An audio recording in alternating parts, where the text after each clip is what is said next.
Bonjour et bienvenue. Aujourd'hui, on décortique l'idée centrale du livre « Les secrets d'un esprit millionnaire » de T. Harv Eker. Qu'est-ce qui fait vraiment la différence entre vouloir réussir et y arriver? C'est exactement ce qu'on va explorer ensemble. On a accès à une tonne d'infos, des livres, des séminaires, des stratégies sur l'immobilier, la bourse, les affaires, et pourtant pour beaucoup de gens, les résultats ne sont pas au rendez-vous. On a un petit sursaut de motivation, on se lance, et puis, hop, on revient au point de départ. Alors qu'est-ce qui coince vraiment? L'auteur du livre, T. Harv Eker, il est convaincu qu'il y a ce qu'il appelle un maillon manquant. C'est la pièce du puzzle qui explique ce fossé immense entre le simple fait de vouloir être riche et le fait de le devenir. Et pour comprendre ça, il a d'abord dû se pencher sur sa propre histoire. Avant de connaître le succès, Eker, il a enchaîné les échecs.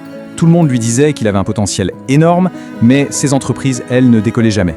Il disait lui-même qu'il souffrait de la maladie du monstre du Loch Ness. Il entendait tout le temps parler de cette créature mythique qu'on appelle le profit, mais il ne la voyait jamais. Et c'est cette frustration qui l'a poussé à tout remettre en question. Et le déclic, il est venu d'un ami de son père, un ami qui était très très riche. Il lui a donné ce conseil, qui paraît tout simple, mais qui a absolument tout changé pour lui. L'idée qu'il y avait quelque chose qu'il ne savait pas encore. Ça lui a ouvert une perspective complètement nouvelle. Et voilà le secret que cet ami lui a révélé, tout est une question de manière de penser. Les gens qui réussissent financièrement partagent une mentalité bien particulière, qui est à l'opposé de celle des autres. Et attention, ce n'est pas un détail, c'est cette mentalité qui va dicter chacune de leurs actions et donc au final, chacun de leurs résultats. C'est là qu'Eker a découvert ce concept clé, le plan financier intérieur. Il faut voir ça un peu comme un thermostat. Si notre thermostat intérieur est réglé sur, disons, 15 degrés, même si on ouvre les fenêtres en plein soleil, la température finira toujours par redescendre à 15. Pour l'argent, c'est pareil. Aucune stratégie extérieure ne fonctionnera si le thermostat interne n'est pas réglé sur la réussite. Alors, c'est quoi exactement ce fameux plan financier intérieur? C'est tout simplement notre programmation subconsciente par rapport à l'argent. C'est notre pilote automatique. Un ensemble de croyances, d'émotions et d'habitudes qui dirigent nos décisions financières sans même qu'on s'en rende compte. Et voici comment ce plan se manifeste dans la vie de tous les jours. C'est une chaîne de cause à effet en fait. Tout commence avec notre programmation. Cette programmation, elle va générer nos pensées. Nos pensées, à leur tour, créent nos émotions. Ces émotions, elles nous poussent à passer à l'action. Et enfin, ce sont nos actions qui produisent nos résultats. C'est un engrenage implacable. Pour que ce soit encore plus clair, Eker utilise une analogie vraiment parlante, celle de l'arbre de la vie. Les fruits de cet arbre, c'est ce qu'on voit. Dans notre vie, ce sont nos résultats concrets. L'état de notre compte en banque, notre carrière, nos relations, notre santé. Si on n'aime pas les fruits qu'on récolte, s'ils sont trop petits, pas assez nombreux, ou qu'ils n'ont pas bon goût, qu'est-ce qu'on fait en général? La plupart du temps, on se concentre sur les fruits. On passe notre temps à les regarder, à se plaindre d'eux, mais c'est inutile. La vraie clé, elle est dans cette phrase. Ce qu'on voit à l'extérieur ne peut être changé qu'en agissant sur ce qui est invisible. Et ces fameuses racines, c'est notre monde intérieur. C'est là que se trouve notre plan financier.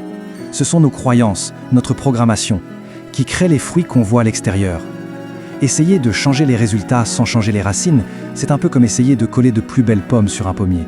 Ça ne marche pas. Bon, mais d'où elles viennent, ces racines? Notre plan financier se forge surtout pendant l'enfance, à travers 3 grandes influences. D'abord, ce qu'on a entendu sur l'argent. Ensuite, les modèles qu'on a observés chez nos parents, par exemple. Et enfin, les expériences personnelles, les incidents spécifiques qu'on a vécus avec l'argent. On a tous entendu ce genre de phrase des dizaines, voire des centaines de fois. L'argent ne pousse pas dans les arbres, les riches sont malhonnêtes. Chacune de ces petites phrases s'est gravée dans notre subconscient et a façonné nos croyances. Si on a entendu toute notre enfance que les riches sont avares, notre esprit pourrait très bien saboter nos chances de réussite pour ne pas devenir quelqu'un de mauvais. Mais alors, est-ce qu'on est condamné à subir cette programmation toute notre vie? Pas du tout. Et c'est ça la vraie bonne nouvelle. Ce n'est pas une fatalité. C'est un programme, un logiciel. Et un logiciel, ça peut être mis à jour. On a le pouvoir de réécrire notre propre plan financier. Et un des outils les plus efficaces pour ça, c'est ce que l'auteur appelle la déclaration. Attention, ce n'est pas une simple affirmation positive. Une affirmation, c'est dire « je suis riche » alors que notre compte en banque crie le contraire. Ça crée une contradiction dans notre cerveau. Une déclaration, c'est différent. C'est une intention. C'est dire « j'ai l'intention de devenir riche ». Et ça, pour le subconscient, c'est beaucoup plus puissant. Et voici la toute première déclaration du livre, la plus fondamentale. La répéter, la ressentir, c'est la première étape pour reprendre le contrôle. C'est acter le fait que nos résultats extérieurs ne sont que le miroir de notre programmation intérieure.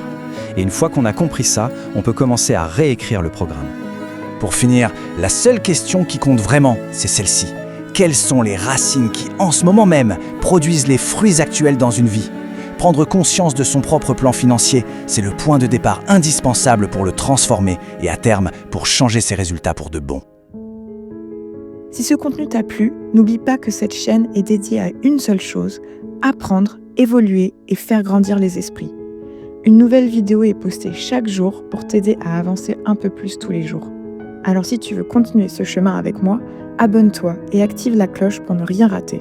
On se retrouve très vite pour la prochaine vidéo et d'ici là, continue d'apprendre et faisons le bien autour de nous.